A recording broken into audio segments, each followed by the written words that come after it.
আমি যদি ছাত্র আন্দোলনের বিপক্ষে থাকতাম তাহলে আফতাবনগরে যখন এত বড় ঘটনা ঘটলো, ইস্ট ওয়েস্ট ইউনিভার্সিটি আফতাবনগর এত বড় ইউনিভার্সিটি, ব্র্যাক ইউনিভার্সিটি আফতাবনগর একদম মুখে, এত বড় university, BRAC university, east West university এত বড় বড় ঘটনা ঘটলো, তখন বনশ্রীতে প্রচুর পরিমাণ গোলাগুলি হচ্ছিল, প্রচুর পরিমাণে। বনশ্রীতে যখন ফায়ার করা হচ্ছিল, বনশ্রী থেকে আমাদের একটা সাঁকো আছে আফতাবনগর ঢুকার, তখন বনশ্রী থেকে আফতাবনগর ঢুকছিল, অনেক ছাত্ররা দৌড়ে পালাচ্ছিল। তারপর বনশ্রী ওই পার থেকে এই পারে ওপেন গুলি করছিল ছাত্রদের উপর।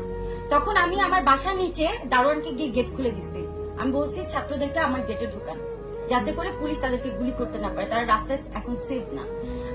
আমি নিজে তাদেরকে পানি খাওয়াইছি, আমার বাসায় গেট খুলে দিছি, ছাত্রদেরকে আমার বাসায় গ্যারেজের মধ্যে রাখছি।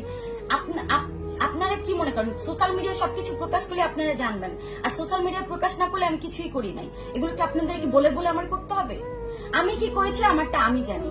আজকে যারা আমার বিপক্ষে আছেন এই সামান্য একটা পোস্টের জন্য আমাকে নিয়ে এই বাজে বাজে কন্টেন্ট বানাচ্ছেন, যে বাজে বাজে জিনিস শেয়ার করছেন, আমার সম্মানহানি করছেন, আমি তাদেরকে অবশ্যই শাস্তি দিব। আর আমার দর্শকদের কাছে একটাই অনুরোধ থাকবে, দয়া করে আমাকে ভুল বুঝবেন না। আমি আপনাদের কাছে 2 হাত জোর করে বলছি, আমি কোনো অন্যায় করিনি, আমি কোনো অপরাধ করিনি, আমি এই ধরনের অপকর্মের সাথে কখনোই জড়িত ছিলাম না, জড়িত নাই।